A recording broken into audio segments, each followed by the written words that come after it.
On which sections of the front do you think the situation is now beginning to change, and in which direction? Well, first of all, we are focusing on the fact that the enemy is trying to create alternative plasma offensives in the Zaporizhzhia sector. Let's remember that for several months in a row, they have been building up forces and trying to advance along four tactical directions in Zaporizhzhia. These are Gallipoli, Alexandrovsky. In Robotyne, it is precisely in these sectors that they are conducting active combat operations. Given that at one point we redeployed forces to the Pokrovske direction, we were forced to maneuver, and positions there were weakened. It's clear that the enemy tried to take advantage of this, and we forced them into even less favorable and strategically disadvantageous positions by moving to fortified areas, onto heights that had operational significance for launching strikes.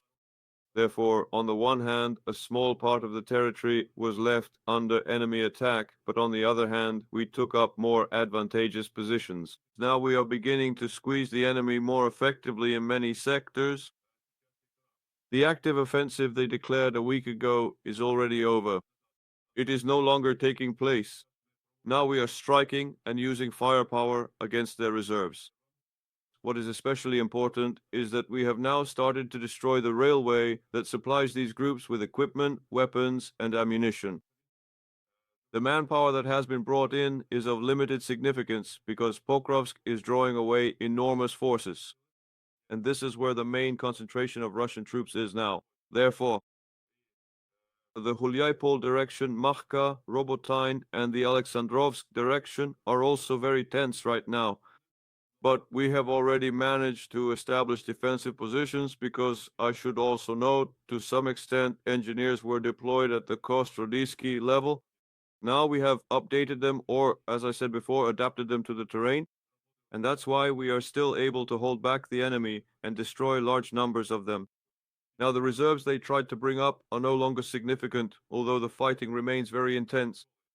And here, of course, the enemy had a plan to advance closer to Zaporizhzhia, seize the commanding heights, and use direct fire to strike the city of Zaporizhzhia, destroying, first of all, industrial infrastructure, communications, and, accordingly, support facilities, primarily energy infrastructure, and civilians. In other words, this is the same scenario they previously considered for Sami and Kherson. But now, very active work is underway, especially with the reserves that have been brought up.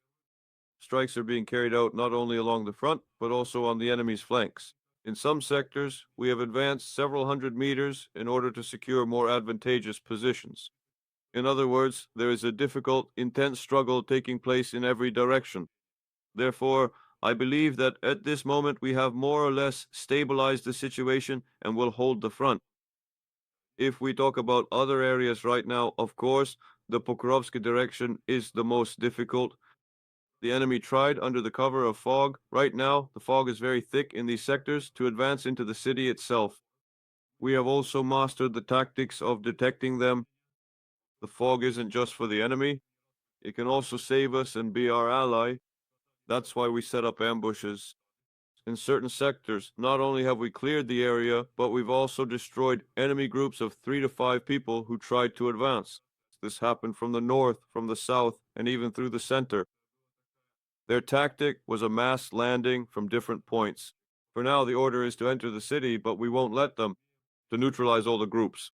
But first of all, we repelled them, detected them in time using drones, thermal images, and other means that can even track the enemy's movement in fog, especially their equipment or weapons that give off a signature. And in this situation, we didn't allow them to strengthen their position in Pokrovsk itself. The enemy has now tried to enter from the northwest and has reinforced their grouping there. We identified these types of advances.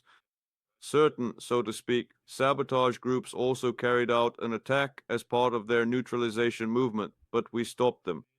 Right now, there is fighting going on in this very sector.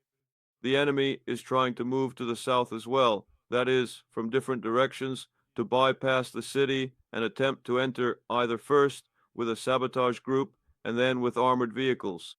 Here, the movement of several assault armored groups was detected, also under the cover of fog and poor weather conditions. Well, at this point, we are getting used to this enemy tactic. We are carrying out counterattacks. Right now, anti-armor weapons are working effectively. We detect them in the fog, and of course, the enemy is suffering very heavy losses, especially in equipment. This is evident now across many sectors, especially in terms of total losses over the past day. Somewhere around several dozen tanks, APCs, IFVs, armored vehicles, as well as various types of light armored vehicles have been destroyed. And yes, we are also noting a large number of enemy personnel that we have eliminated. Well, for now, we're reporting about 80 something people per day, but it's actually much higher because, as we say, in some areas we can't detect and count them.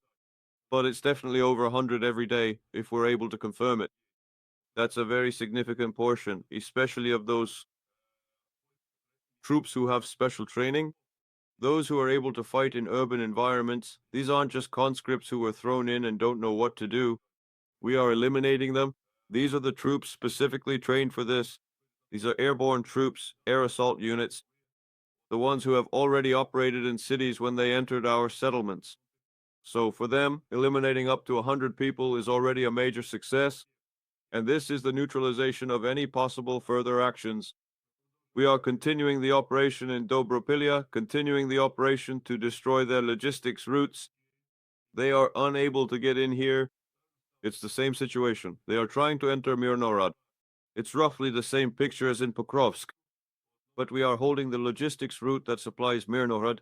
We are not letting them in, and the work is being carried out inside the city itself. This is hard, difficult work. These are the toughest conditions in the circumstances. In a semi-encirclement with constant strikes from Kabis and drones, and of course the work on the ground is the hardest kind of infantry fighting. That's why right now models of fire support and reserves are being worked out, which are being brought in. Commander-in-Chief Syrski, a few days ago, coordinated all further actions there, including the involvement of our special forces and our reserves. I think we are holding our position. Putin was still trying to demonstrate the capture of new front lines ahead of the pressure on Ukraine, especially presenting all these 28 points of the plan. This coincided synchronously. He had already given orders regarding Pokrovsk, Mirnograd, Konstantinovka, Kamensk, all the points that are now under such heavy fire control. And of course to increase the pressure in the Kharkiv and Kursk directions so we can see a clear rise in the number of attacks. In the Konstantinovka direction, there have already been 3 attempts to capture the city, but over the course of 10 days, we carried out counterattacks, destroyed the enemy, pushed them back, and therefore the bridgehead for further advances from Konstantinovka toward Kramatorsk. They did not create it. This is also a major task and achievement for us, not to allow the city to be surrounded and captured. The goal is for him to implement his plan to seize the entire Donetsk region. And of course, there are also heavy battles taking place in the Sloviansk direction, as we call it. This is also an attempt to enter the Donetsk sector from the north. They are already trying to break through from 2 levers, from 2 directions. It's like there are 2 large sectors. These are Kostiantinivka and Sloviansk. And at this moment, we have already disrupted this plan. We are destroying it as it approaches. It is very important that we have now switched to a tactic of detecting the enemy when they form only strike groups that move toward the front. We are destroying their firepower, and of course, drones. On the one hand, these are drone systems.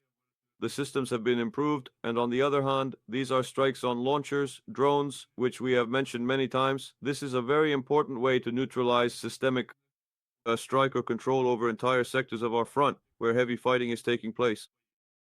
And there has also been an attempt to advance in the Siversk direction literally in the past few days.